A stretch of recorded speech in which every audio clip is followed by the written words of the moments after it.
Merci. Bonjour tout le monde et merci d'être là. Alors, je me présente rapidement. Nous nous retrouvons aujourd'hui pour le deuxième webinaire des Jeudis de la recherche. Donc, il y a peut-être des personnes qui ont assisté au premier et qui nous connaissent déjà. Je suis Antonella Corvaglia, enseignante et chargée de mission au sein de l'ADRAN, responsable du dispositif auquel vous assistez aujourd'hui. Et je suis accompagnée de ma collègue Marjorie Bertrand. Bonjour. Enseignante et chargée de mission également. Alors, je commence tout de suite par remercier nos intervenants. Alessandro Soriani, qui est en distanciel depuis l'Italie, Bologne, et Vincent Cano, qui est en présentiel. Donc, il s'agit aujourd'hui d'une édition spéciale et hybride, puisque nous avons la chance d'avoir au moins un sur les deux intervenants ici avec nous. Alors, je présente tout de suite nos deux intervenants. Alessandro Soriani est professeur associé au département des études pédagogiques Giovanni Maria Bertin, département donc, des sciences de l'éducation de l'Université de Bologne et membre également du Conseil de l'Europe en tant qu'expert en citoyenneté numérique. Vincent Cano est IAPR d'éducation physique et sportive locale, puisque il est inspecteur de l'Académie de Versailles et également pilote du groupe de travail sur les compétences psychosociales de notre académie. Et nous avons le plaisir aujourd'hui de les accueillir pour un dialogue, une interaction autour de la thématique du jeu. Le client public sur les jeux vidéo est largement, je dirais, en reprenant une expression de Yann Leroux, déformé, puisque certains surévaluent leurs aspects problématiques, tandis que d'autres les présentent comme la solution miraculeuse à beaucoup de problèmes. Dans plusieurs domaines, dont l'apprentissage scolaire, par exemple, l'éducation, voire la psychothérapie. Ainsi, la question que nous vous posons ici aujourd'hui est la suivante. Les jeux vidéo sont-ils responsables des dégâts sociaux, cognitifs, affectifs, ou représentent plutôt une solution à beaucoup de problèmes? Et quel rôle en éducation et quels usages en particulier pour le développement des compétences psychosociales. Donc, je laisse la parole à Alessandro Soriani qui va ouvrir sa présentation et Vincent Cano qui va intervenir pour justement alimenter ce dialogue et cette interaction. La vidéo est enregistrée et pour les personnes qui n'ont pas pu se connecter, elle sera diffusée, rediffusée en replay, bien sûr. Merci. Merci Antonella. Un grand salut à tous et à toutes. Je vais essayer de répondre à cette importante question. Mais avant de répondre à ça, il me faut souligner une petite remarque, trois petites prémices que je trouve importantes pour avancer dans la discussion, et qui sont un peu les prémices qu'on a fait dans le cours de la matinée, mais il est quand même important de revenir sur cette question. Donc, la première, c'est de ne pas parler de jeux vidéo en termes généraux, parce que les jeux vidéo sont très différents, en fait, et en termes de mécanique du jeu, en termes d'interaction entre joueurs, en termes de valeurs productives, de budget, de valeurs esthétiques, et même aussi des messages véhiculés. Et donc, quand on dit jeux vidéo, il faut avoir dans la tête que on parle en fait d'un très grand médium, très diversifié, très complexe. Et donc, voilà, il faut toujours avoir ça bien clair. Et l'autre prémisse aussi, c'est de ne pas parler des effets.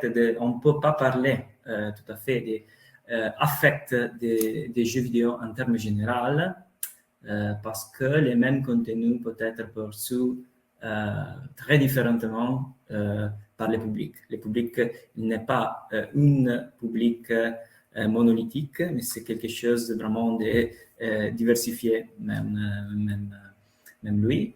Et même la même personne peut percevoir les mêmes jeux vidéo dans des façons différentes selon son intention personnelle, ses expériences, la médiation des adultes, des pères, des éducateurs, des influenceurs aussi, et des réseaux sociaux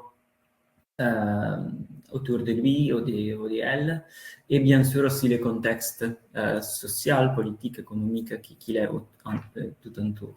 Et donc voilà, si on ne peut pas parler de jeux vidéo en termes généraux, on ne peut pas même parler de public en termes généraux. Et ça, c'est une problématisation qu'il faut faire. Et après, une dernière prémisse, c'est que chaque jeu vidéo, on ne peut pas parler même de jeux vidéo éducatifs ou déséducatifs en termes généraux. Avec cette prémisse, c'est plutôt clair. Pourquoi? Parce qu'on peut parler de jeux utiles à faire quelque chose selon notre objectif éducatif. Et donc, même les jeux les plus mauvais en termes éducatifs qu'on peut imaginer, comme GTA 5 ou 6, le prochain mois, il va sortir le 6e chapitre. Même un jeu vidéo comme Grand Theft Auto peut être intéressant si on veut activer, par exemple, une réflexion critique autour de l'image du succès, par exemple, ou de la criminalité ou de la violence. Et donc avec ces trois prémices, je trouve que c'était très important pour clarifier. Je ne sais pas si Vincent veut ajouter quelque chose. Oui, oui, bien sûr. En effet, pour rebondir sur cette nécessité en fait d'avoir une vision plus spécifique et toujours considérer le jeu comme un levier, nous partageons le même point de vue. Quand on évoque la question du développement des compétences psychosociales à l'école, c'est certes un levier très solide prouvé par des travaux de recherche en psychologie du développement qu'il y a une corrélation forte entre compétences psychosociales élevées et bien-être, réussite, efficacité, voilà, de manière plus large, même santé. Donc les dimensions que tu évoques autour de toutes les dimensions autour du jeu vidéo, ça a du sens si on considère bien cet élément-là comme les CPS, comme vraiment un levier dans la perspective d'un projet de formation d'une citoyenneté. Donc là, ce qui concerne les citoyennetés numériques, mais les CPS, elles permettent aussi de penser un projet de formation d'une citoyenneté, je dirais, plus classique, plus quotidienne, voilà, et aussi d'être une ressource supplémentaire pour une formation à la citoyenneté au sens large. Donc, en effet, c'est à la fois, c'est pas le seul levier, c'est un des leviers possibles, hein, parce que l'école est déjà très riche en initiatives et en projets pour la formation des citoyens. Enfin, la citoyenneté quand même irrigue l'ensemble des programmes et des textes éducatifs, donc on n'apporte rien de nouveau, on apporte juste une pierre de plus à l'édifice, et avec la nécessité, en effet, comme pour la question des jeux vidéo, de pas être générique et de pas être à la fois trop réducteur, et de savoir qu'il n'y a pas de bonne ou mauvaise approche, tout dépend comment on s'en sert. Oui. Comment dire que la partie plus importante, c'est aussi d'avoir clair l'objectif éducatif ou bien d'éducation à la citoyenneté. Donc ça, c'est aussi les points les plus importants. Et après, on va choisir le langage, les moyens, les stratégies les plus meilleurs pour développer notre parcours, et avec tous les possibles outils qu'on peut imaginer. Les jeux vidéo, bien sûr, ils vont rentrer parmi les outils. Et en parlant de l'éducation à la citoyenneté, peut-être intéressant aussi de revenir un peu sur un concept de l'éducation à la citoyenneté numérique évoqué par le Conseil de l'Europe, qui est un peu dans le centre de le discours pour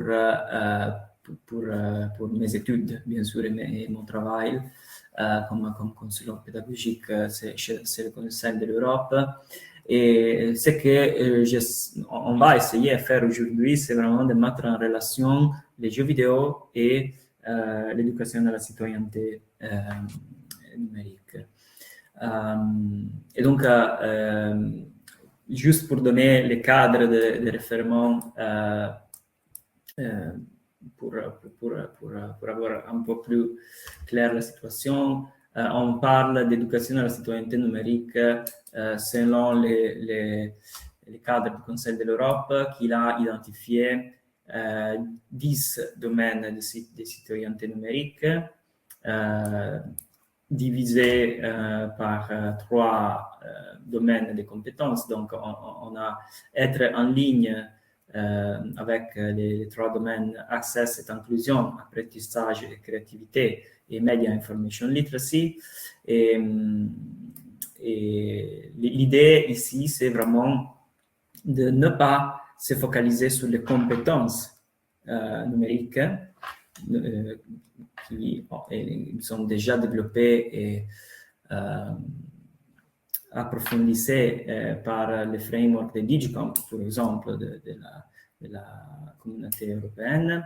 Mais vraiment, ici, le focus, c'est les actions, l'attitude des personnes dans une société qui est énervée par le numérique. Et donc, le profil de la société qu'ils vont habiter, c'est un profil plus complexe, un profil où les compétences numériques, ils sont les prérequis, mais il faut réfléchir sur qu'est-ce qu'on fait avec cette technologie, qu'est-ce qu'on fait dans cet endroit. Et donc, l'idée, par exemple, je donne un exemple d'accès à cette inclusion, c'est plutôt l'idée, pas vraiment d'accéder aux technologies, au numérique, mais de rendre les espaces numériques avec notre action plus inclusifs et plus accessibles pour tous. Et donc, c'est vraiment un changement de perspective qui se focalise sur les droits humains, sur l'égalité, sur l'inclusivité, sur l'acceptation de la diversité, par exemple.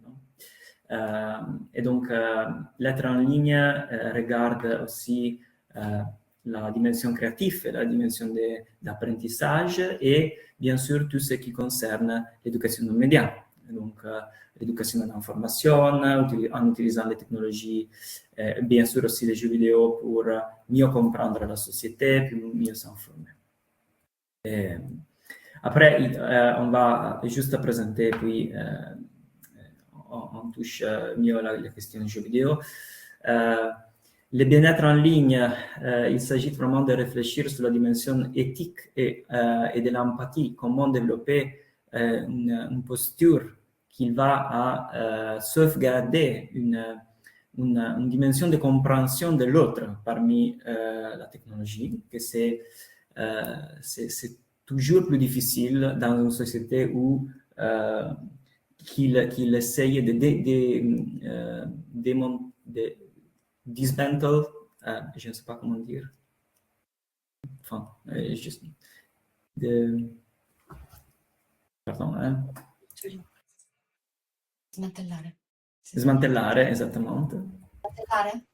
Sì, démanteler, dans une société qui essaie de démanteler toute la dimension des communautés. Et donc, c'est vraiment un peu la lutte contre quelque chose, contre les vents, les moulins à vent, non? Et après, la dimension de santé et bien-être, qu'est-ce qu'on peut faire pour réfléchir sur la dimension de bien-être en ligne, de bien-être aussi psychophysique. Et après, notre présence en ligne et la communication, quel type de communication ouverte, inclusive, ouverte à la diversité, à la différence d'opinions avec d'autres. Et puis, il y a la troisième partie des droits en ligne, qu'il s'agit de commencer une réflexion sur la participation active, sur comment puis-je utiliser les médias pour pas renoncer à la dimension d'engagement civique. Ça, c'est aussi un des défis les plus importants pour cette année. Comment je peux exercer mes droits et être plus conscient de mes responsabilités. Comment garder et avoir plus conscience des différences entre vie privée et vie publique. Et aussi, quelque chose de très lié à la dimension qu'on va aborder aujourd'hui, c'est la dimension de consumer awareness, de conscience d'être consommateur. Et parce qu'on l'a déjà un peu mentionné dans les matins, dans les rencontres avec les sports, les jeux vidéo, ils sont des produits commerciaux. Et donc, il faut être conscient qu'on manipule quelque chose qui n'est pas projeté, dessiné pour le bien-être en général des personnes, mais c'est quelque chose qui est dessiné pour générer de l'argent, enfin, un profit. Et donc, cette dimension aussi, c'est très important de l'avoir dans la tête. Et on peut commencer un peu à voir comment cette dimension, ils vont toucher la dimension du jeu vidéo. Et comme ça, on va un peu commencer aussi un échange entre moi et Vincent. Non? Et par exemple, je pars avec, et puis Vincent, tu peux vraiment, tu peux sauter quand tu veux. Okay. L'accès à l'inclusion, c'est le premier domaine que j'ai déjà introduit. Si on parle de ce que je peux faire avec les jeux vidéo dans cette idée, c'est par exemple de réfléchir aux critères d'accessibilité dans certains jeux vidéo. Ça, c'est déjà quelque chose qui normalement on n'est pas habitué. Mais cette question, il peut quand même être appliquée aussi à les jeux de table, par exemple. Non? Il y a beaucoup de jeux, et des jeux vidéo et des jeux de table qui ne sont pas dessinés pour inclure les personnes avec des disabilités. Et donc, des questions guides qu'on peut utiliser pour commencer une réflexion, c'est en se demandant si les produits est-il accessible et jouable par tous et quelles sont les limites, par exemple, ou bien quelles caractéristiques rendent ces jeux accessibles ou pas. Et donc ça, c'est déjà quelque chose de très concret, très évident aussi, non? Par exemple, il y a des jeux vidéo qui permettent de régler les sous-titres pour lire ce qui passe. Ou bien, il y a d'autres jeux vidéo comme The Last of Us Part 2 qui ils vont souligner les éléments visuels pour les personnes avec des problèmes à la vue. Donc ça, c'est déjà quelque chose qu'on peut commencer à réfléchir. Et puis, il y a une autre catégorie qui est un peu plus intéressante pour le thème d'aujourd'hui, que c'est aussi réfléchir autour de la représentation des catégories sociales dans les jeux vidéo. Ça, c'est déjà quelque chose qu'on n'est pas trop habitué à faire. Par exemple, en se demandant si les personnes en situation de handicap sont représentées. Et c'est quelque chose qu'ils ne sont pas trop représentés. Ou les personnes âgées. Il y a vraiment peu de jeux vidéo. Il y a vraiment peu de jeux vidéo qui donnent des représentations des personnes âgées ou qui donnent des représentations de personnes avec des handicaps. Et même s'ils donnent, il faut réfléchir sur quel type de représentation. S'il est une représentation stéréotypée, s'il est une représentation simplifiée, ou bien on peut se demander si les personnes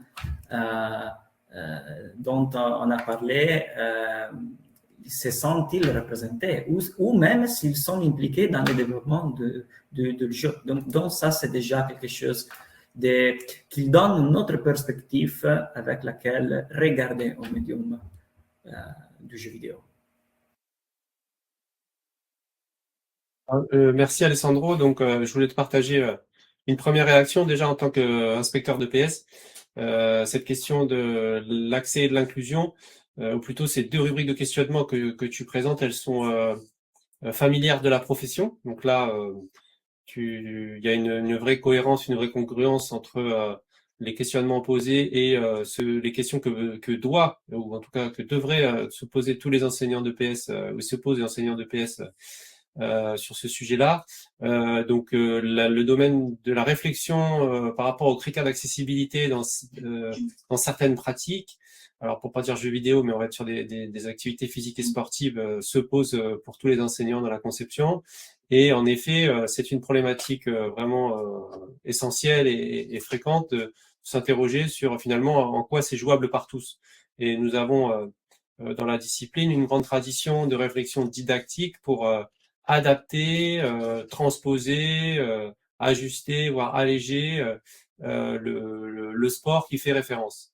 Voilà, il y a en collège et en lycée, c'est vrai qu'il y a très peu de pratiques identiques à la pratique sociale.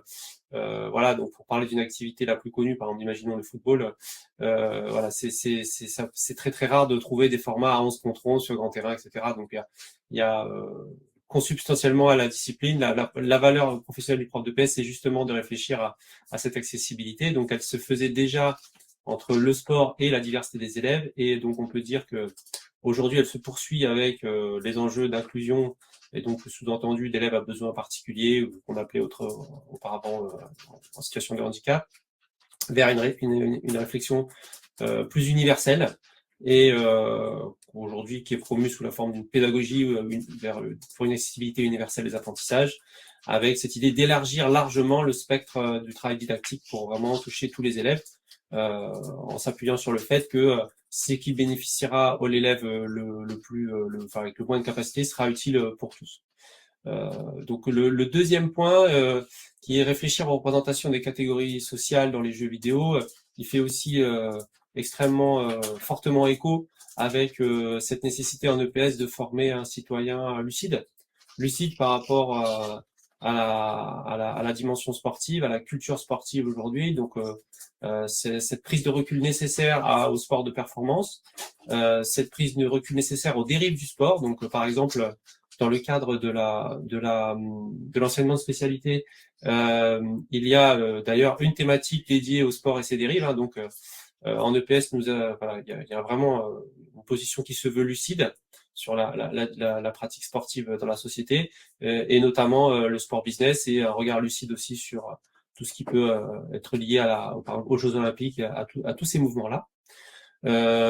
Donc c'est des temps plus courts, mais en effet qui pourraient être mis en connexion et mis en relation entre ce qui peut être fait à l'école sur cette réflexion sur l'inclusion dans les jeux vidéo et les cours de PS. Et ensuite, je vais parler d'un deuxième point de vue, hein, en tant que porteur de développement des compétences psychosociales.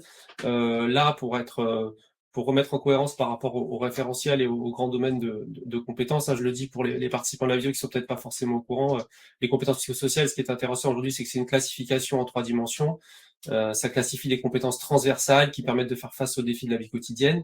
Donc, on va être sur des registres émotionnels, cognitifs au sens de résolution de problèmes et de stratégie, et social. Et donc là, on pourrait faire le lien entre cette rubrique-là et des CPS qu'on appellerait davantage sociales, pour aller vers une compréhension des inégalités et des représentations. Donc, on pourrait avoir en perspective de formation les situations de débat, qui demandent des compétences sociales, émotionnelles aussi développées pour que le débat puisse se faire de manière posée et argumentée, des situations de mise en empathie, comme on dit dans le champ des CPS, donc se mettre à la place d'eux, pour vivre ce que vit l'acteur dans une situation, pour pouvoir accéder à ce qu'il peut ressentir. Et puis, évidemment, on contribue là largement à la pensée critique par l'analyse et par le questionnement. Oui, merci Vincent. On continue cet échange en abordant le deuxième domaine d'éducation de la citoyenneté numérique, l'apprentissage et créativité. Et donc ici, on peut considérer, par exemple, la création des parcours éducatifs, des conceptions de jeux, de nouveaux jeux. Ça, c'est intéressant pour développer aussi une compétence de game designer, non? C'est intéressant. Et ça peut facilement s'appliquer aussi, même un peu le discours qu'on va faire aujourd'hui, on peut l'appliquer aussi à le monde du jeu en général, les jeux de table aussi. Et quand je vais créer quelque chose, soit un nouveau jeu vidéo ou soit une nouvelle expérience dedans un jeu vidéo, comme on peut imaginer la création d'une quelque chose dans Minecraft, par exemple, on peut se demander qu'est-ce que je veux raconter avec cette expérience. Est-ce que je vais à reproduire un événement historique ou je veux imaginer quelque chose de nouvel? Ça, c'est aussi un exercice intéressant d'imaginer quelque chose de nouveau. Est-ce que ce mécanisme de création peut aider à comprendre mieux quelque chose d'un sujet ou quelque chose de moi aussi? Aussi, c'est une question un peu c'est une question facile à répondre. Je dirais oui, bien sûr. Si l'activité est conçue et guidée avec de la conscience, parce que les processus de création de quelque chose, les processus de création aussi d'un nouveau jeu, il doit être accompagné vraiment par un parcours. C'est pas vraiment quelque chose qu'on peut cliquer et commencer comme ça. C'est quelque chose qu'il faut construire, qu'il faut exercer. Est-ce que aussi on peut stimuler la créativité à travers le jeu? Oui, mais comment? Par exemple, en se demandant si les jeux permettent des approches qui mobilisent la créativité, des approches différentes. Pour donner un exemple, il y a un jeu très, très intéressant qui s'appelle Human Resource Machine. Je ne sais pas si vous le connaissez. C'est un jeu très intéressant parce qu'il est basé sur un langage de programmation, de coding. Mais tu peux arriver à la résolution d'un problème dans plusieurs des parcours. Et donc, ça, c'est intéressant aussi de voir et de s'imaginer de façons différentes, arriver à la même objectif. Et après, comment on peut utiliser le jeu pour apprendre? On a déjà parlé de ça beaucoup dans notre chat ce matin, mais comment, par exemple, on peut utiliser les jeux vidéo? Bien sûr, dans une programmation, dans un parcours dessiné. On a dit tout à l'heure qu'il n'y a pas de jeux vidéo éducatifs tout court, mais il y a des jeux qui sont adaptés à notre objectif. Et donc, ça, c'est aussi important. Et on peut se demander comment le jeu traite ce sujet que dont je veux parler. Est-ce que ce jeu est conçu pour quel objectif? C'est un jeu qui est conçu pour des objectifs pédagogiques ou pas? Est-ce que ces jeux abordent indirectement des thèmes qui me sont utiles? Est-ce que ces jeux donnent une vision de la société que je puis utiliser pour commencer une réflexion critique dans mes salles de classe? Est-ce que ces jeux me permettent de mettre en place des situations d'interaction entre joueurs que je peux utiliser pour mes activités, mes réflexions? Donc, toutes ces questions sont très importantes. Je donne juste un exemple que c'est peut-être très connu en France, comme c'est un produit français, que c'est le Discovery Tour d'Assassin's Creed, qui n'est pas le jeu vidéo soi-même, mais c'est quelque chose d'autre, basé dans le monde d'Assassin's Creed. Ici, j'ai pris le screenshot de la Discovery Tour de l'ancienne Grèce, et on peut vraiment naviguer pour cet endroit, pour visiter les cités, une reproduction historique de la cité, pour apprendre comment la vie des anciennes Grèces s'est déroulée. C'est vraiment quelque chose de très intéressant. Juste pour donner un exemple. Vincent, je te donne la parole.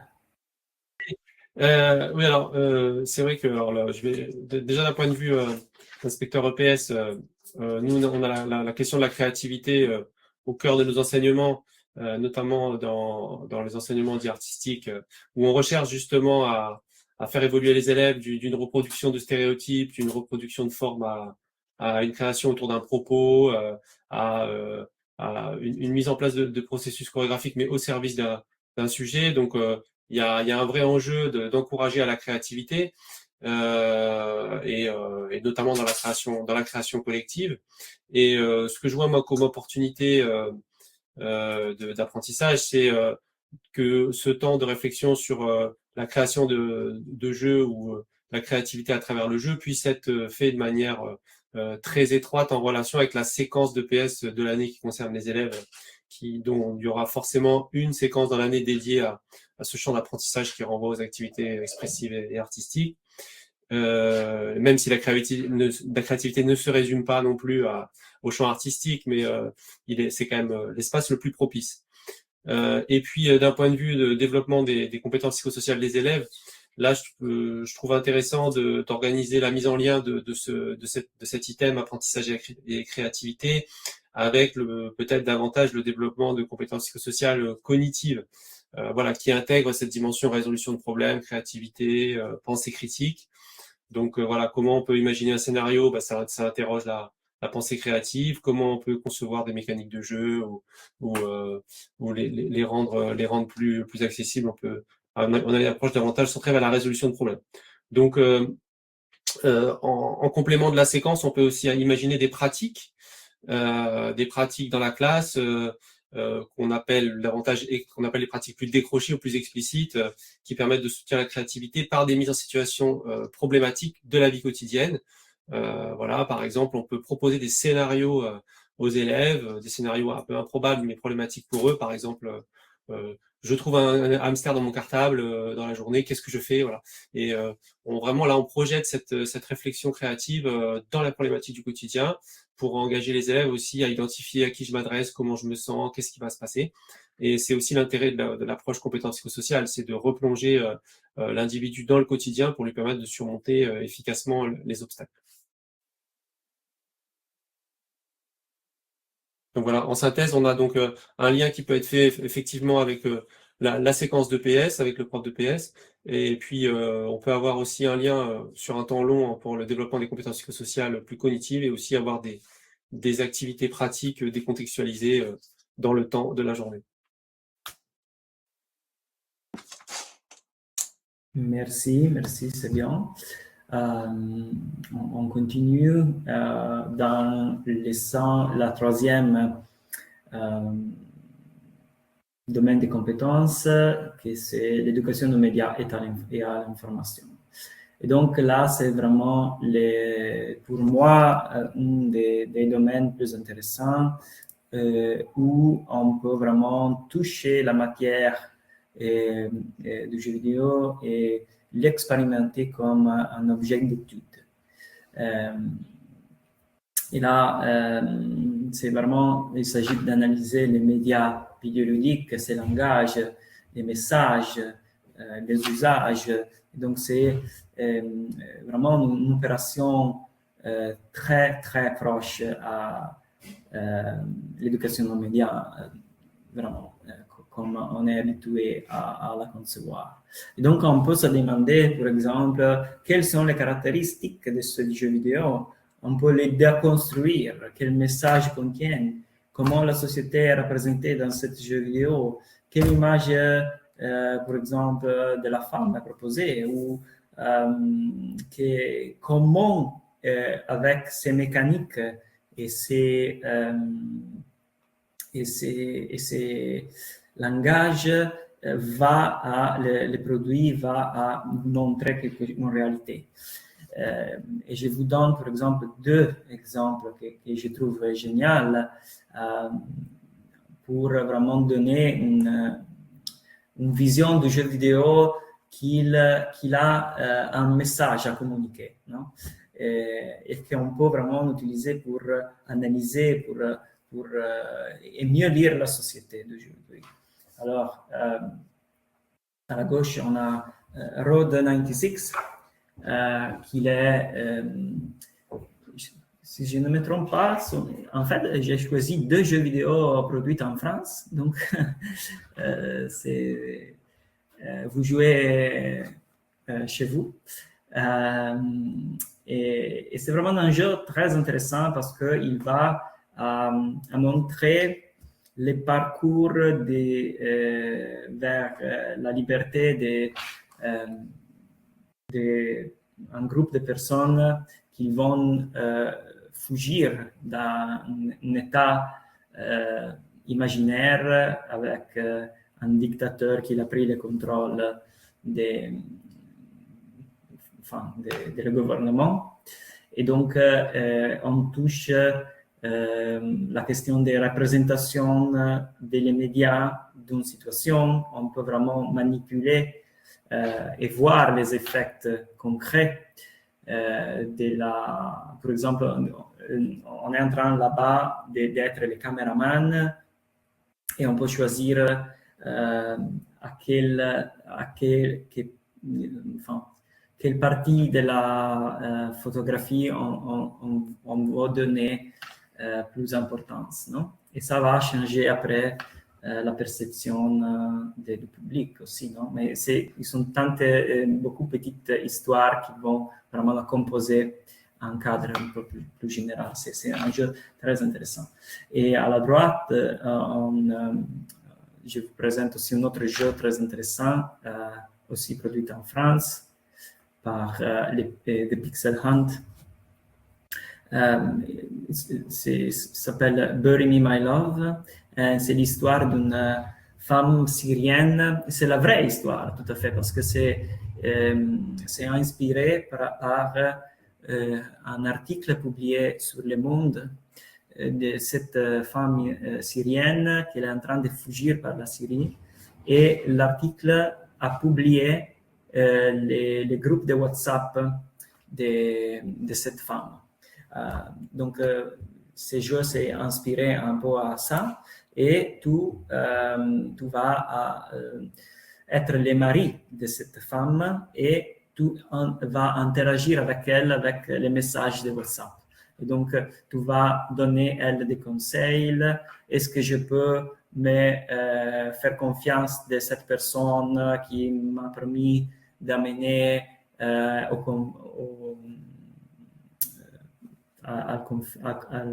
on the board ou pas. Et donc, c'est vraiment quelque chose de très intéressant aussi pour mieux comprendre la complexité, la souffrance aussi d'une situation comme celle des réfugiés. Non? Et après, voilà, je vous laisse. Je rebondis sur cet item éducation aux médias à l'information qui est un élément du programme. Donc, c'est vraiment bien installé dans le paysage éducatif. Ça fait l'objet de séquences, ça fait l'objet de travail préparatoire. Donc, je développerai pas davantage, surtout que c'est pas mon cœur de spécialité.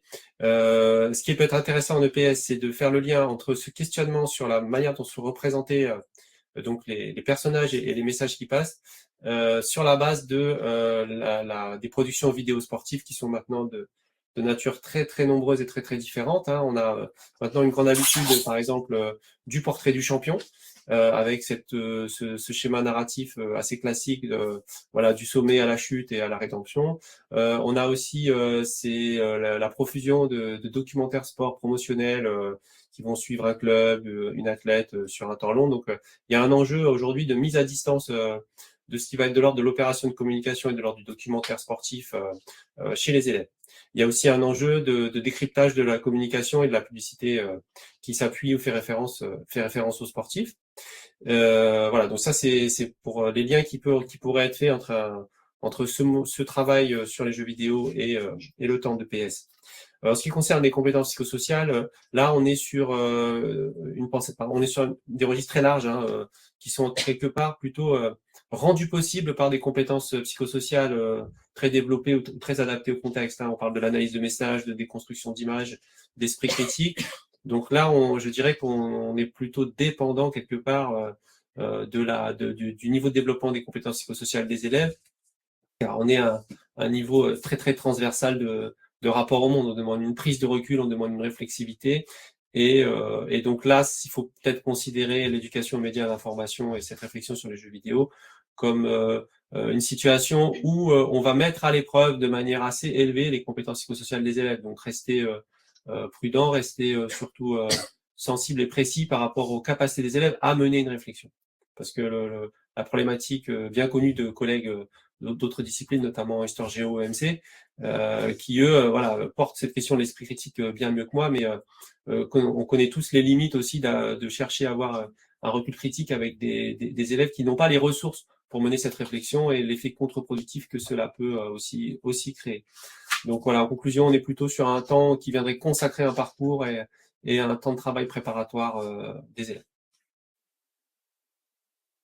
Merci, ça c'est très, très intéressant.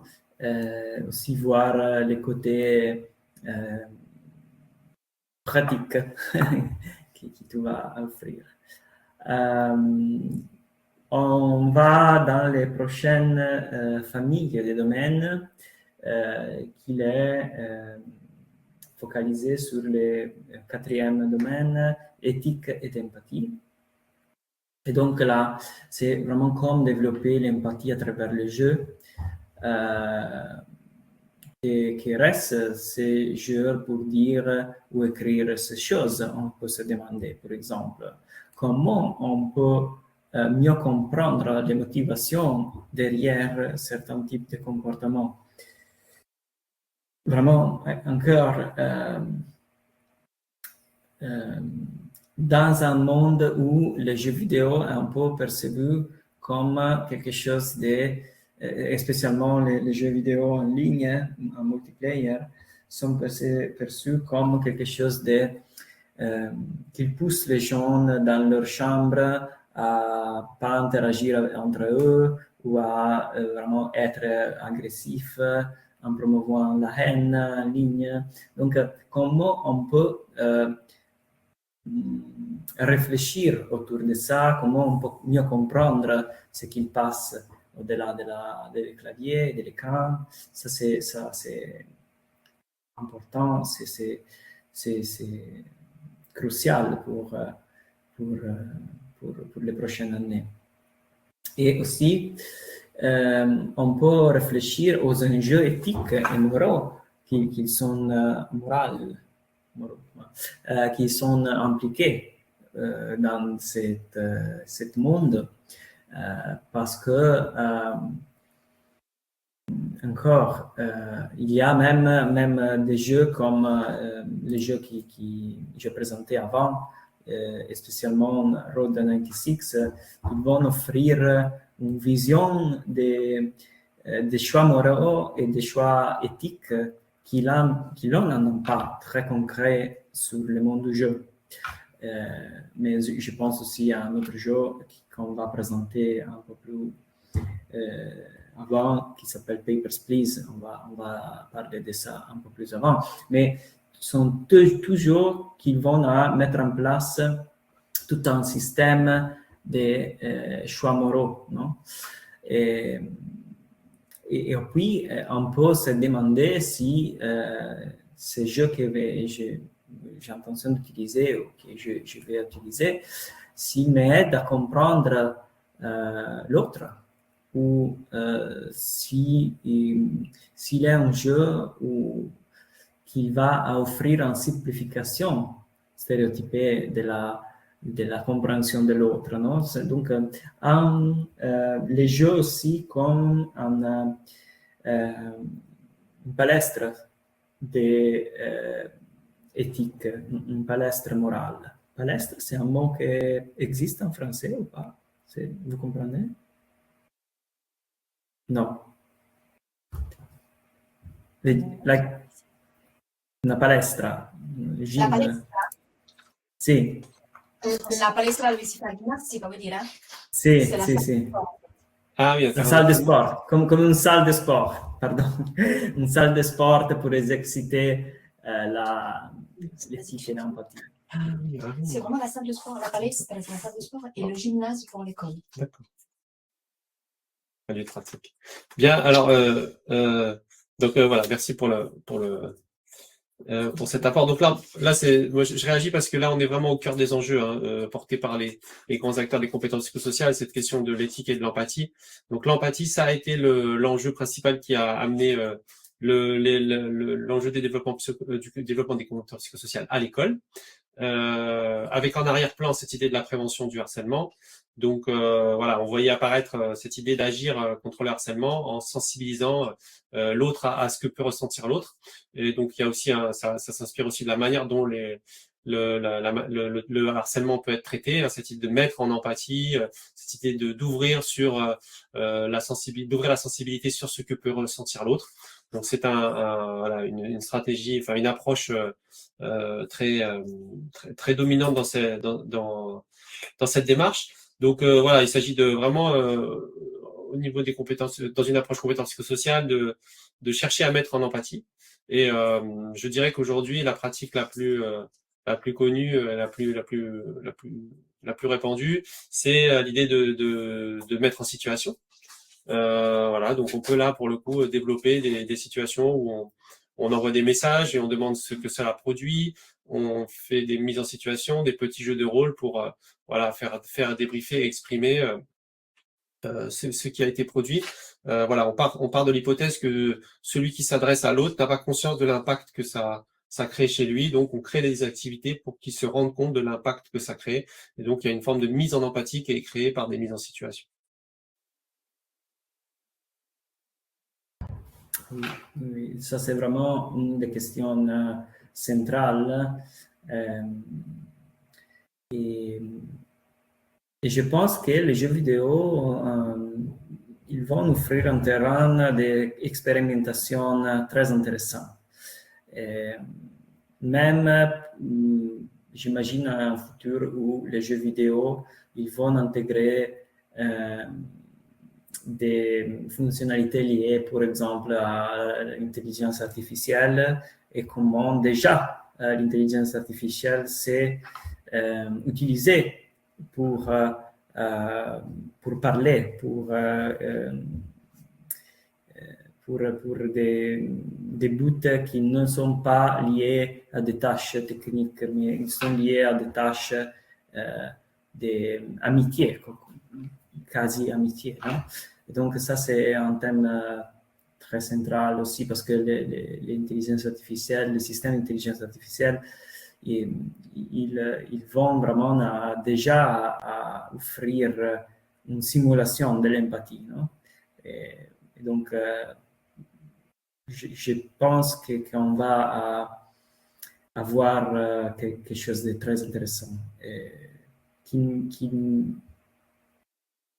un peu m'y concerne, un peu, mais bien sûr sera intéressant à observer qu'est-ce qui passera.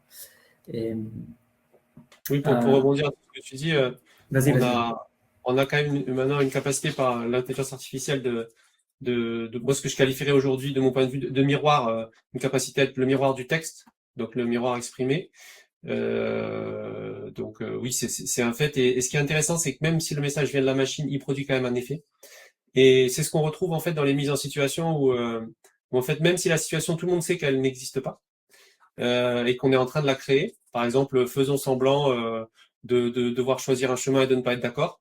Voilà, tout le monde sait que c'est voilà qu'on rejoue la situation, et pourtant les émotions sont réelles. Donc c'est ça qui est assez marquant. Et donc là, l'enjeu pour nous, c'est de rendre les enseignants et les formateurs capables de bien accompagner ce phénomène. Donc les situations sont fausses, mais les émotions restent vécues, alors réelles, je pense, mais en tout cas ressenties.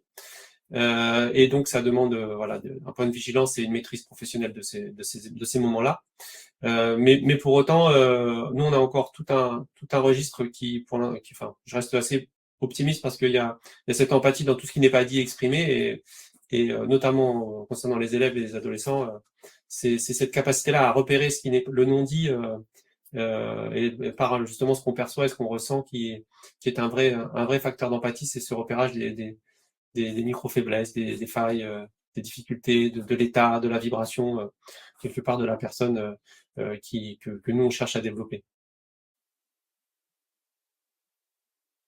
Oui, tu as bien dit, il s'agit vraiment de développer chez les personnels qui travaillent avec les jeunes une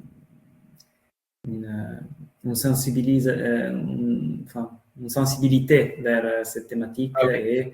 Et d'ailleurs, on cherche le mot en français parce que c'est pas vraiment sensibilité au sens du français du terme. Pour l'instant, le mot le plus proche de cette idée, il est plutôt en anglais, c'est la sensitivity, qui n'est pas tout à fait la même chose que la sensibilité. Donc ouais, il y a un travail sur cet aspect-là, parce que si on parle de sensible ou de sensibilité à un acteur de l'éducation, un enseignant, enfin en tout cas de ce qu'on a vu dans nos formations, ça renvoie au domaine du sensible, au sens ce que je ressens, et c'est lié à l'artistique. Voilà, non, c'est ça, c'est une attention voilà, vers ces thématiques-là. C'est ça. Et d'ailleurs, je suis preneur, je ne sais pas quel mot, peut-être l'attention à ou la préoccupation pour la personne. En tout cas, c'est un mot qui aujourd'hui n'existe pas dans notre usage professionnel. On cherche encore. Merci. Après, on va dans les prochaines domaines, c'est l'attention à la santé et le bien-être. Et donc, c'est ici, on peut décliner, ça c'est bien sûr une proposition, hein, c'est pas exhaustif des cadres d'utilisation du jeu vidéo, mais c'est juste pour donner des exemples. On peut réfléchir au rapport des joueurs avec le jeu. Ça c'est intéressant. Et combien de temps je joue, pourquoi ces jeux en particulier, qu'est-ce qui m'a frappé de ce jeu, pourquoi je l'aime bien. Et puis aussi, je peux considérer les jeux vidéo pour un parcours de bien-être. Est-ce que jouer a-t-il une influence positive ou négative sur ma vie? Pourquoi? Comment? Est-ce que est-ce que dans les jeux, il y a des messages qui m'aident à mieux comprendre quelque chose de moi? Et donc, ça, c'est aussi une piste intéressante à voir. Je ne sais pas si je me suis expliqué. Oui, j'ai bien compris. Alors, pour faire le lien avec notre travail, là, en fait, cette réflexion sur la santé bien-être qui concerne le temps de jeu et sur l'influence sur la vie, nous, il viendrait nourrir un des 4 piliers du bien-être, voilà, qui est plutôt cette idée de, enfin, peut-être 2 piliers du bien-être, c'est la question des relations et la question de la santé physique, au sens la question du temps, pour nous, on l'aperçoit aussi en creux. Hein, donc, le temps de jeu, c'est au détriment d'un temps d'autre chose. Et nous, notre préoccupation, c'est le temps de sommeil. Et dans l'influence sur la positive négative sur ma vie, je me dis c'est plutôt la qualité des relations, en tout cas le niveau d'humeur global. Donc, nous, on essaie de le relier aussi à tous les espaces de récupération et de repos et de rythme de vie qu'on peut avoir. Donc, voilà. Donc évidemment, je développe pas sur le CPS, qui sont un élément parmi d'autres pour contribuer à la santé et bien-être, qui est un enjeu très très large. Oui, et aussi, il ne faut pas oublier tous les expériences d'utilisation des jeux vidéo dans des parcours avec des adolescents, des jeunes, des aides psychosociales. Non? Par exemple, en Italie, il y a pas mal des expériences qui ils utilisent les jeux vidéo pour un point de partance, un point de marche, starting point, pour commencer des parcours Quoi? Excuse-moi. Oui, bien sûr, oui. Ouais, d'accord. Pour commencer des parcours contre l'isolement social, par exemple, non? Et donc ça c'est très très intéressant. Ouais, là, tu donnes une inspiration vraiment intéressante, c'est de penser le jeu comme moyen aussi de mise en mouvement. C'est un élément qu'on n'intègre pas du tout. À ce jour, on a plutôt tendance à considérer la pratique du jeu vidéo, déjà on l'associe à la pratique des écrans et donc à ce temps d'écran qui est une connotation négative. Donc c'est aussi l'occasion pour nous de questionner notre rapport à ce média et à ce temps consacré, et d'en avoir une vision aussi plus nuancée. Voilà, donc ça ouvre aussi une perspective de réflexion pour nous. Oui, tout à fait, tout à fait. Et la prochaine domaine, c'est la présence numérique et la communication. Et là aussi, on peut réfléchir à l'image en ligne des joueurs. Quelle image moi, comme joueur, ou mes élèves, mon groupe de travail veut donner? Comment je me comporte en ligne? Quelle image de moi je donne aux autres, non? Mais aussi analyser l'interaction entre les joueurs, comment j'interagis avec les autres. Suis-je respectueux et collaboratif ou excludant? Je mets en champ des attitudes de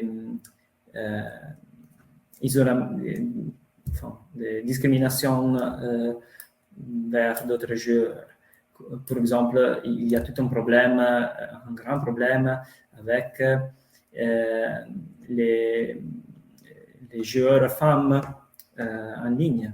Donc, il y a tout un système discrimination contre cette joueur. Et donc, c'est vraiment un problème. Et comment aussi je réagis quand je vois une dimension de discrimination. Ça, c'est aussi un thème, non? Parce que le thème des bystanders, c'est vraiment quelque chose qui touche la complexité des relations, même pas en ligne, non? C'est vraiment... mais avec les jeux vidéo, je peux utiliser un endroit privilégié pour observer, pour aussi tester des comportements, pour réfléchir sur des comportements. Donc ça, c'est une utilisation que je trouve significative.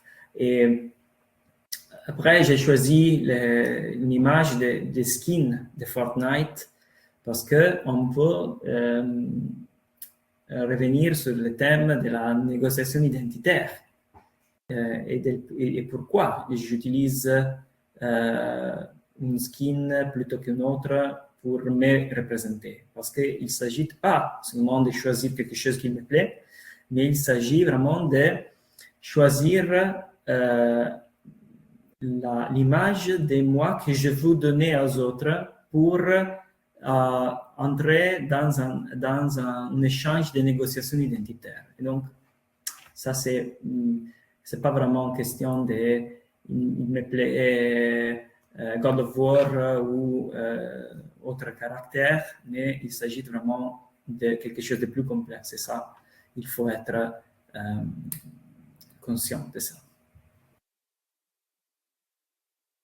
Moi, ce que je perçois, c'est qu'en fait, il s'agit de passer d'un joueur à un acteur social et de mettre en avant cette dimension sociale, comment on se montre, quel comportement on donne à voir. Ce que je trouve intéressant, c'est que ça pourrait être là un point d'entrée, un point de départ un peu détourné, interroger la présence numérique, les comportements en ligne, la manière dont on s'affiche, pour ensuite faire un parallèle avec le quotidien de la classe, parce que l'école, c'est aussi un espace particulier dans lequel on donne une image, on travaille son image, on développe certains comportements qui ne sont pas les comportements qu'on a dans la vie quotidienne. Donc là, sur ces systèmes-là, moi j'y vois une opportunité donc d'entrer par la problématique, de travailler la question en entrant par la dimension numérique. Voilà, pour ensuite ouvrir sur un projet de formation CPS assez classique, hein, de communication respectueuse, de gestion des conflits, de développement de l'assertivité. Voilà, donc là, on est sur un mode d'entrée qui semble vraiment pertinent et qui sera, à mon avis, propice à l'engagement des élèves.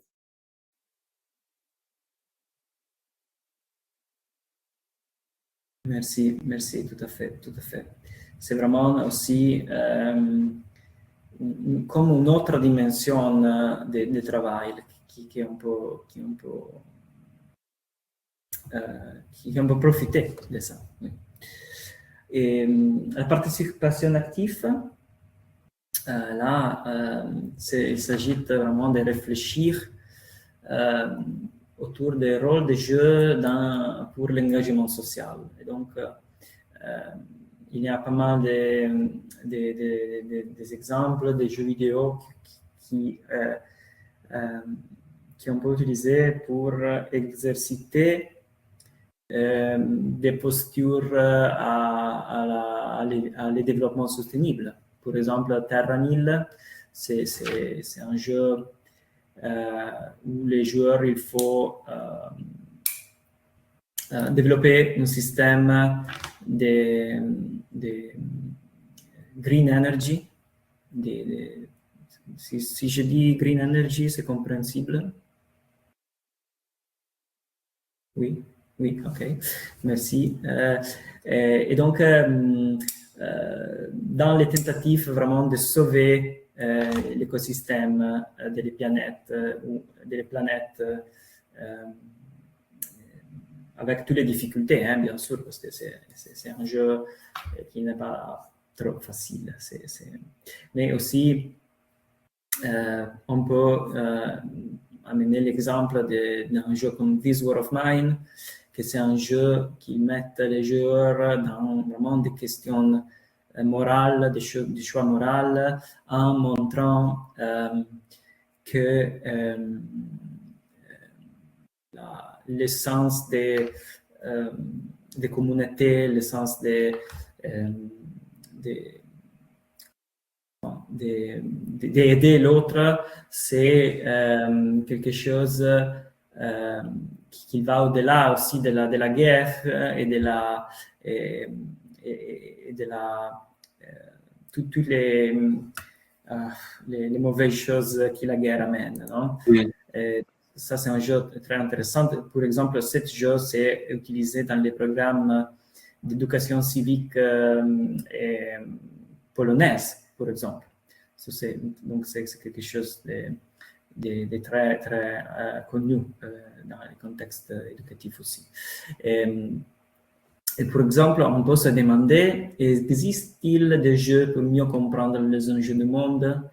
Est-ce qu'il y a des initiatives liées à ce jeu pour agir, pour exercer la solidarité, les appels à l'action? Donc, ça, c'est vraiment un point de partance qu'on peut profiter. Terranil et This War of Mine sont les premiers exemples que j'ai eu, mais il y en a beaucoup qui mettent aussi en face les joueurs des conséquences de la société d'aujourd'hui et de la nécessité de se mobiliser pour changer les choses. Je pense même à des jeux comme lesquels que j'ai déjà mentionné. Road 96 aussi, c'est un autre jeu qu'on peut utiliser pour parler de ça. Donc, parce que le risque, c'est toujours de tomber dans la piège de l'inactivisme pour l'online. Non? Donc, il faut même toute la dimension des community des jeux vidéo, de la communauté, toute la vie dehors des jeux vidéo, c'est étroitement lié à ça. Donc, il ne faut pas oublier. Oui, mais c'est fondamental. C'est l'horizon de ce que peut offrir une approche qui vise le développement des compétences sociales. Hein. Là, on interroge la définition, c'est-à-dire la notion d'empowerment, l'augmentation du pouvoir d'agir. Moi, j'ai souvent des débats avec des interlocuteurs qui considèrent que l'approche CPS est trop normative en termes de comportement. S'ils se fondent sur les premières publications et les premières actions de formation, en effet, ils ont des arguments pour. Hein. Quand on prône un développement des compétences psychosociales par d'abord la posture, en effet, on va normaliser des comportements et c'est passé à côté de l'enjeu fondamental des compétences psychosociales qui vise justement à ce que l'individu soit plus actif, efficace et réactif aux problématiques qu'il rencontre dans l'environnement. Donc, c'est vraiment une logique de recherche d'émancipation et d'essayer de quelque part de permettre à l'élève de trouver ses forces et d'agir. Donc là, je vois vraiment dans cette réflexion sur le rôle des jeux dans l'engagement social comme un vrai support pour interroger cette dimension plus large de l'engagement. Et c'est une problématique que nous avons dans le système éducatif. C'est la question de l'engagement des élèves, non pas il y a l'engagement dans le travail, mais à la demande de l'enseignant pour les besoins de la réussite académique, mais il y a tout un enjeu de soutenir l'engagement au service du bien commun et qui est encore insuffisamment investigué parce que c'est pas le cœur de la mission de l'école et de l'organisation du temps scolaire, mais on est vraiment attentif à soutenir ces projets d'engagement. Et nous avons en EPS quand même l'opportunité d'avoir des espaces pour cet engagement à la fois dans la leçon d'EPS, mais aussi grâce à tout ce qui est possible par la pratique du sport scolaire, qui a déjà pensé les différents rôles, la question de l'organisation, d'être arbitre officiel, s'engager, tout ça autour d'une association sportive dans laquelle les élèves sont des membres actifs au sein de l'école. Donc là, il y a un parallèle qui peut être fait peut-être de manière assez pertinente entre ce moment de questionnement sur le rôle des jeux vidéo dans l'engagement social et là, pour ce sujet-là, l'association sportive du collège et toutes les actions qui vont être menées en termes d'engagement citoyen. Et là, s'appuyer aussi, se référer aux enseignants qui sont engagés dans le développement durable ou l'école promotrice de santé. Voilà, s'appuyer aussi sur toute la dynamique de certification pour agir dans l'établissement globalement. Donc, en résumé, moi, j'invite les enseignants aujourd'hui à intégrer ta proposition dans un projet global qui vise à valoriser l'engagement dans l'établissement scolaire. Je pense que ça sera une ressource supplémentaire et une ressource précieuse. Tout à fait, tout à fait. Et, on est en train de terminer un peu le temps, donc on fait une petite détour juste pour mentionner les dimensions du droit et responsabilité. Et plutôt, je veux mentionner des jeux qui sont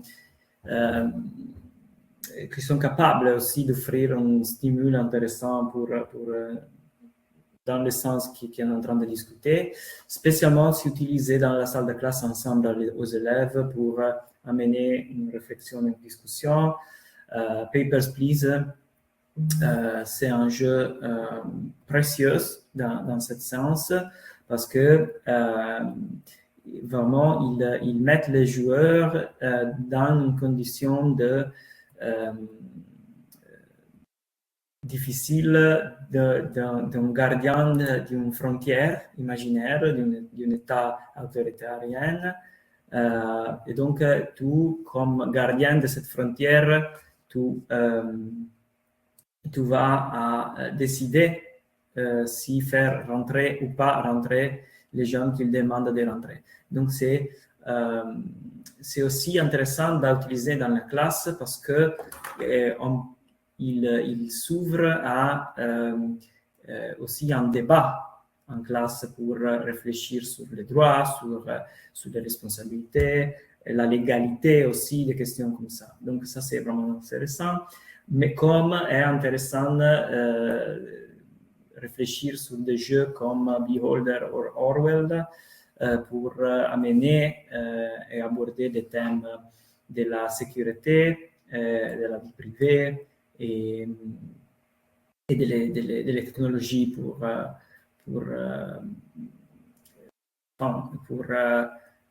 contrôler aussi la vie sociale des gens.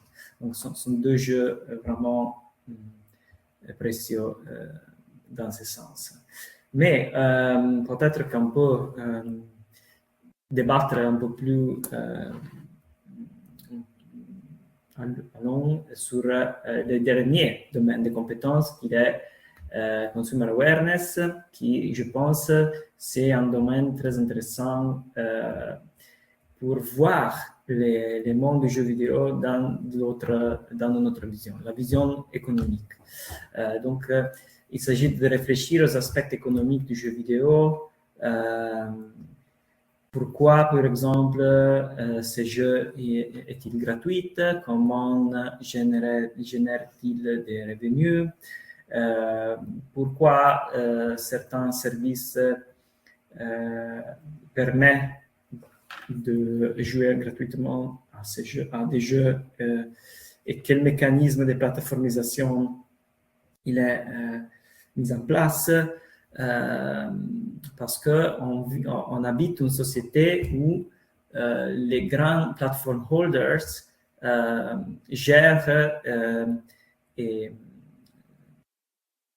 gèrent la plupart de notre interaction. Vous, en France, bien sûr, vous êtes quelque part en avance par respect à l'Italie, parce qu'en Italie, on est encore très lié à les plateformes des grands services comme Google, Microsoft, etc. Mais déjà en France, vous avez combattu pour une souveraineté aussi numérique des services que vous allez utiliser. Donc, ça, c'est déjà une vision différente et plus émancipée, je trouve. Mais c'est quelque chose qui intéresse aussi le monde des jeux vidéo et qu'on peut comprendre mieux si on prend les jeux vidéo comme qu'habitude. Fortnite, Roblox, Clash Royale, Clash of Clans sont tous exemples de jeux gratuits qui donnent les manuels de capitaliser et de générer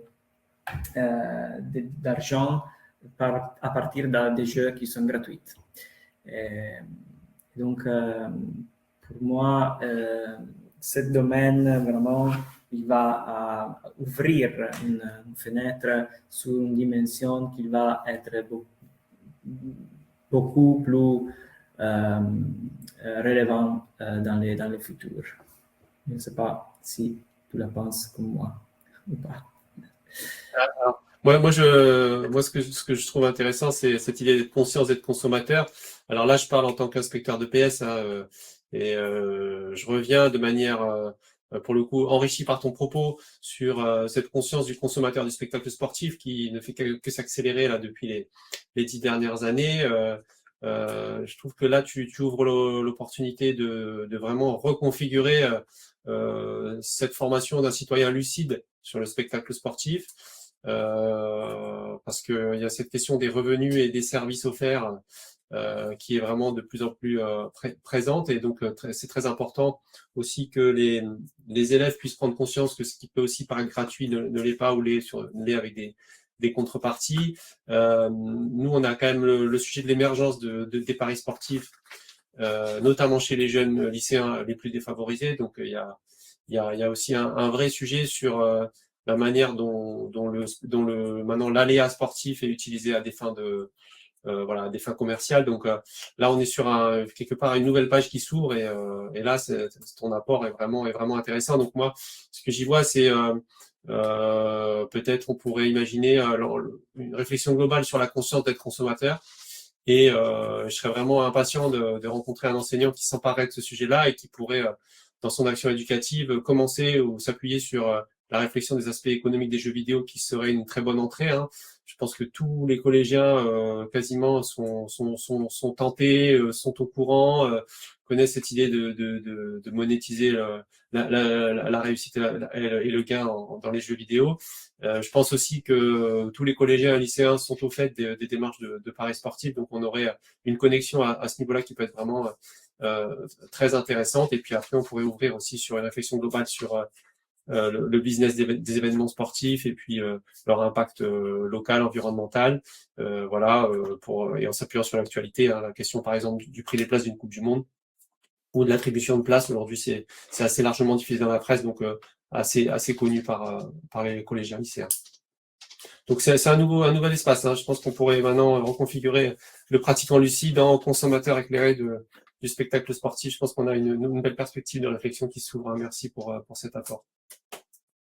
Ah oui, c'est parce que finalement, tout le monde qui tourne autour du sport, c'est un monde très lié au profit, très lié à... Et donc, il ne faut pas... si on ne regarde pas la réalité, même avec cette lunette particulière économique, on ne voit qu'une partie de la réalité. Et donc, pour avoir une idée plus complète et plus complexe du phénomène qui nous intéresse, il faut aussi regarder à cette dimension. Tout à fait. Nous on avait traditionnellement, on avait la question du dopage et de la triche et de la violence, autour des espaces sportifs, mais aujourd'hui, il faut enrichir cette réflexion. Il faut évoluer sur cette question du consommateur sportif. Ouais, tout à fait. Et enfin, moi, on a terminé parce que on a déjà parlé beaucoup. je sais que Antonella nous a demandé des stimules de lecture. C'est ça? Est-ce que tu veux qu'on parle de ça ou tu veux faire une... Parmi de la bibliographie, hein. Si. Oui, alors Oui. on vous a demandé en effet des suggestions bibliographiques qu'on a mis dans l'espace magistère et que les participants au webinaire pourront consulter par la suite. Donc on a tout ce qu'il faut. Si vous avez d'autres références bibliographiques, alors là on les voit aussi à l'écran. En effet, vous pouvez aussi nous les envoyer plus tard et jusqu'à la fin de l'année, nous aurons l'occasion d'enrichir les pages du parcours magistère. Alors, merci déjà, Alessandro Soriani et Vincent Cano d'avoir interagi de façon aussi riche et intéressante. Et nous avons donc alors une première question sur un jeu. Marjorie, c'était laquelle? Oui. C'était sur, c'est bon, on entend. Oui, c'était sur Stop la violence. Enfin, c'était pas vraiment une question, c'était plus une information, je dirais. Le jeu sérieux Stop la violence sur Internet sans crainte, sur le site Internet sans crainte, entrerait donc dans la catégorie éthique et empathie. En fait, c'est un jeu où un collégien ou un lycéen, je sais plus, circule entre, va voir ses camarades, les questionne. Et enquête sur le fait qu'un de ses copains a été harcelé et donc il essaye de démêler qu'est-ce qui s'est passé, pourquoi il est harcelé, quels sont les événements. Donc c'est un jeu en ligne en fait. Et oui, du coup ça rentre vraiment dans éthique et empathie. Oui, c'est intéressant parce que je suis entré en contact avec le travail de Tralaler, l'étude qu'il a développé ça, il y a quelques années, il y a 16 ans, parce qu'ils ont développé dans les 2010 un jeu vidéo pour parler aussi de la partage des données sur les réseaux sociaux. Et donc, ils font des travaux qui sont significatifs, je trouve. C'est une étude à suivre. Merci Alessandro. Alors il y a une question pour toi et on aimerait avoir, si possible, mais peut-être que tu les as pas tout de suite en tête, des exemples de ce qui est fait en Italie dans le système scolaire avec les jeux vidéo. Est-ce que tu peux nous donner des exemples ou des pistes? Enfin, au niveau ministériel, il n'y a pas trop de travail, donc c'est pas trop centralisé, mais il y a pas mal des expériences d'utilisation de jeux vidéo. On a, si vous voulez voir une documentation de ça, vous pouvez faire suite à le rapport de Games in Schools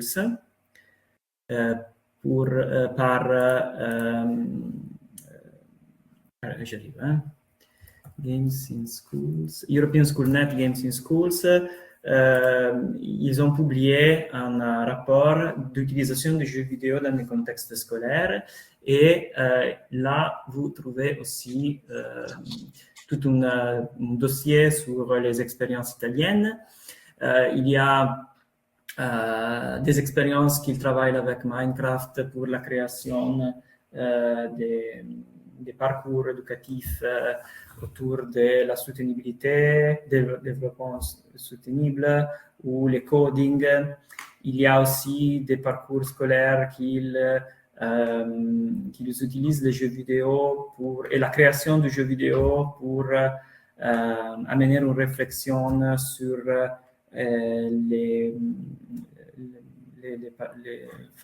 la culture italienne. Donc, on a pas mal des expériences. Des dommages, c'est que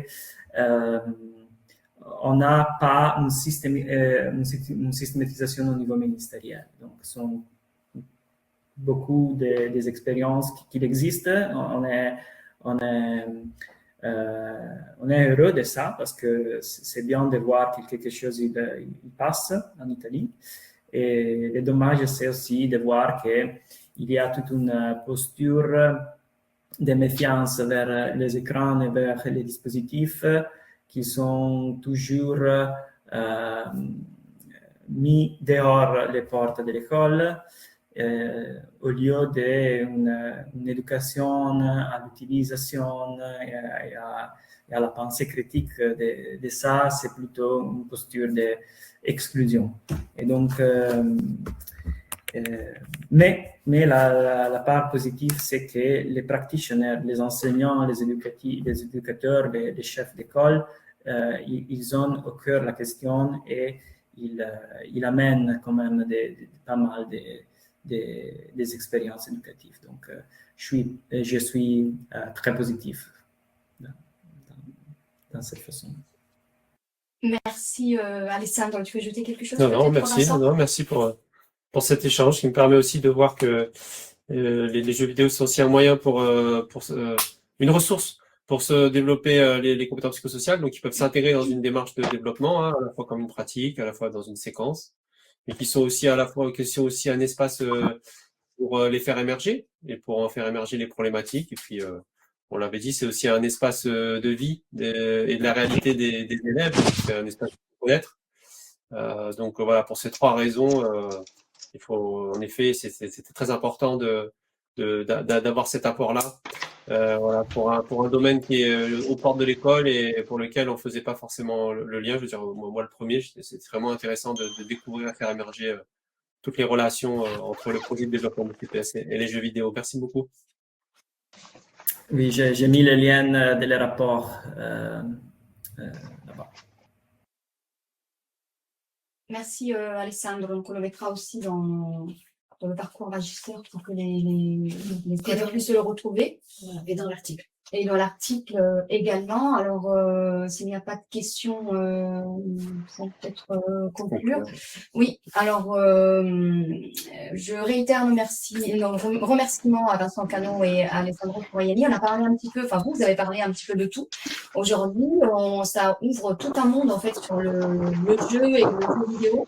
Il y a des personnes, en effet, qui sont un petit peu réticents. Il y a des personnes qui utilisent déjà les jeux, mais je trouve que tout ce que vous avez dit est utile pour toute personne, quelle qu'elle soit la posture, et tout enseignant d'ailleurs, et ça invite vraiment à repenser l'usage des jeux vidéo en éducation, du jeu tout court, avec des objectifs précis. Alors qu'on les utilise déjà ou pas, ça invite vraiment à développer cette réflexion et à changer de posture face à cet outil qui peut en effet amener plein de choses. De l'esprit critique à l'empathie, l'IA et les émotions. Vous avez parlé d'acteurs sociaux, vous avez fait des liens vraiment très riches et très utiles qui vont nous permettre d'avancer professionnellement aussi. Et voilà, donc merci beaucoup et merci d'avoir accepté d'être là avec nous et d'interagir en hybride, ce qui n'est pas simple, mais très réussi.